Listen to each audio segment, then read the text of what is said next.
दुनिया में एक समय ऐसा भी हुआ करता था कि अपने धर्म के प्रति अब जो सेना है वो है ना आपस में ही भिड़ जाती थी। तो देखिए ये बात है सन 1099 की, जब देखिए अब जो ये धर्म युद्ध है उसके प्रति अब जो ईसाई धर्म है उसने ना यरूशलेम है उसको जो मुस्लिम है उससे ना आजाद कर दिया था। तो देखिए ये बात है सन 1118 की, जब देखिए हुक्स डी नाम की है ना एक सेना बनाई थी फ्रांस ने इन लिटोरे से बचने के लिए। देखिए ये बात है 12वीं सदी की, जब देखिए अब जो ये मुस्लिम लोग है उसने है ना अब जो ये यरूशलेम है उसके ऊपर कब्जा कर लिया था और तभी से ये जो योद्धा है उनकी अंतिम कहानी शुरू होती है। अब जो नाइट टेम्पलर्स उनका ना जो मुस्लिम समुदाय है उसमें अपनी साख खत्म होने के बाद इनको ना पेरिस का रुख अपनाना पड़ा था।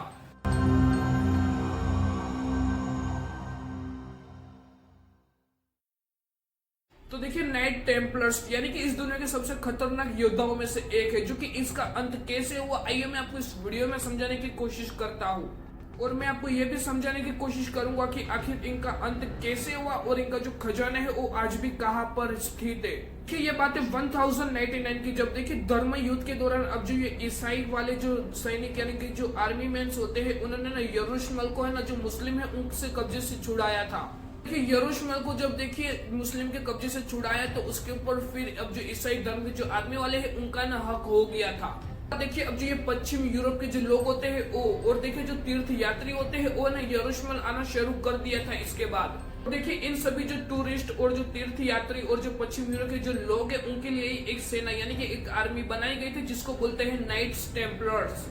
और साथ ही में देखिए एक रिपोर्ट में ये भी कहा जाता है कि जो अपना धर्म होता है उसकी रक्षा के लिए कोई भी इंसान या फिर उस धर्म का जो व्यक्ति होता है वो किसी से भी है ना लड़ सकता है और ये लड़ता भी है। और देखिए इसी रीजन से अब जो ये नाइट्स टेम्पलर्स के जो आर्मी मैन है वो ना इस धर्म की वजह से ना काफी लड़े थे और अपना जान भी दे दी थी, इसलिए इनको ना नाइट्स टेम्पलर्स के नाम से जाना जाता है। तो देखिए अब जो ये नाइट्स टेम्पलर है उनकी गिनती अब जो विश्व के जो सबसे ताकतवर योद्धाओं में ना की जाती थी और उस टाइम में अब जो नाइट्स टेम्पलर है वो काफी अमीर और काफी ताकतवर योद्धा के रूप में भी माने जाते थे।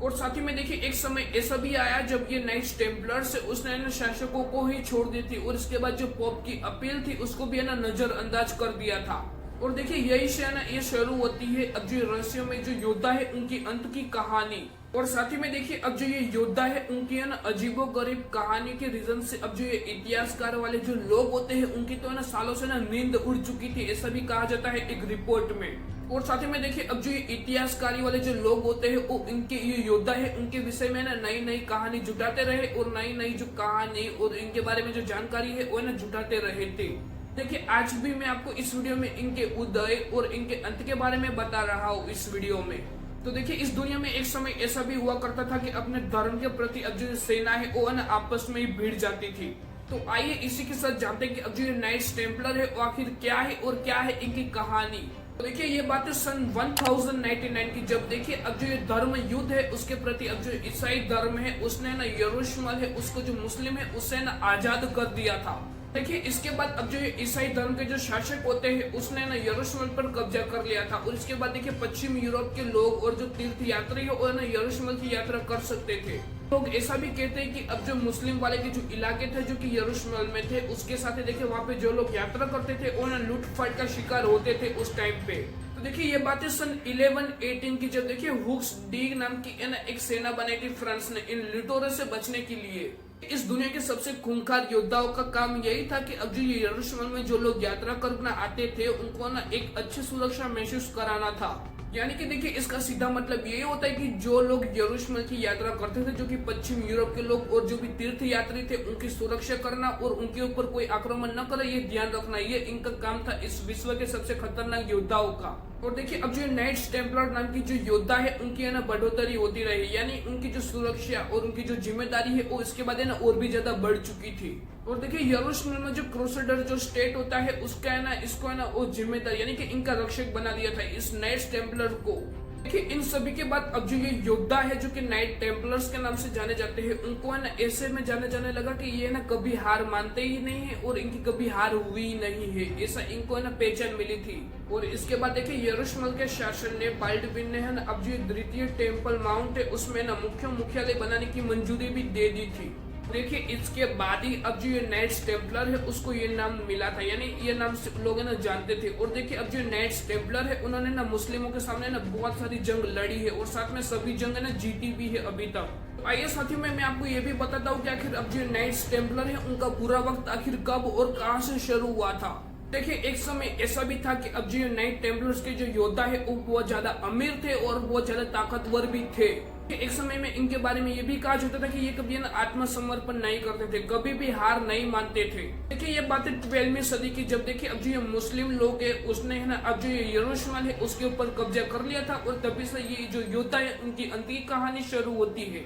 देखिए अब जो नाइट टेम्पलर से उसको ना बार बार अपनी जो जगह है उसको बदलना पड़ा था और यही से देखिए इनका जो बुरा वक्त है वो भी शुरू हो गया था बहुत ही ज्यादा, और ये काफी लंबा भी चला था। और साथ ही में देखिए अब जो नाइट टेम्पलर्स होता है उनको जो यूरोपियन से जो समर्थन मिलता है वो मिलना भी बंद हो चुका था। और साथ ही में देखिए ये बातें सन 1303 यानी कि 1303 की, जब देखिए अब जो ये मुस्लिम समुदाय जो मुस्लिम लोग होते हैं उन्होंने ना पूरी तरह से इस सेना को ना खत्म कर दिया था। अब जो नाइट टेम्पलर से उनका ना जो मुस्लिम समुदाय है उसमें अपनी साख खत्म होने के बाद इनको ना पेरिस का रुख अपनाना पड़ा था। और साथ ही में देखिए अब जो ये योद्धा है उनकी खतरनाक अमीरी और खतरनाक ताकत को देखकर अब जो ये फ्रांस के जो अमीर जो राजा थे उनके लिए ना ये बड़ी चुनौती बन गई थी। और साथ ही में देखिए अब जो ये योद्धा है उन्होंने अपने बुरे वक्त में भी है ना राजा को छोड़ ही दे, जो पॉप की अपील है उसको भी है ना नजरअंदाज कर दिया था इन योद्धाओं ने। और साथ ही में देखिए अब जो ये रवैया था वो है ना उनके खिलाफ ही उनके ऊपर हो चुका, जो कि है ना नाइट्स टेम्पलर क्या था। जेक्स जो कि है ना मास्टर माइंड था अब जो नाइट्स टेम्पलर है उनका जिन जो कि ना पॉप से मिलने के लिए फ्रांस के अंदर आया था।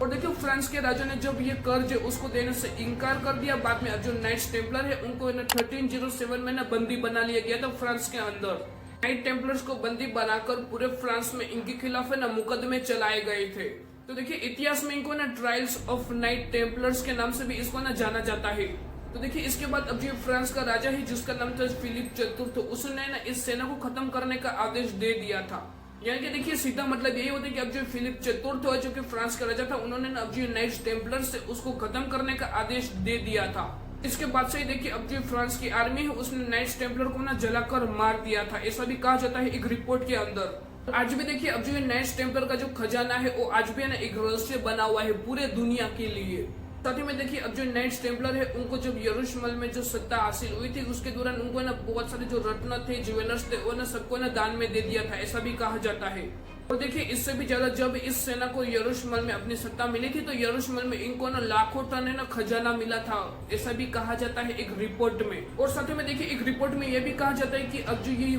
नाइट्स टेम्पलर है उन्होंने ना यरूशलेम में ये सारा खजाना ना कोई सुरक्षित जगह पर इसको ना छुपा दिया, जो कि ना लाखों टन में ये खजाना छुपा हुआ है अभी भी। नाइट्स टेम्पलर के अंत के बाद अब जो ये फ्रांस के जो आर्मी मैन और जो राजा थे उन्होंने ना इस खजाने को खोजने की कोशिश की थी, लेकिन अभी तक इनके हाथ ना कुछ भी नहीं लगा है। देखिए बहुत सारे ऐसे भी लोग हैं, बहुत सारे ऐसी सेनाएं जिन्होंने ना इस खजाने को खोजने की कोशिश की थी, लेकिन अभी तक इनके हाथ ना कुछ भी नहीं लगा है। तो आपका क्या कहना है इस योद्धा के बारे में, इस जो राजा थे फ्रांस के, उसके बारे में प्लीज कॉमेंट्स में जरूर बताइए और ये वीडियो अपने दोस्तों के साथ थोड़ा जरूर शेयर करें।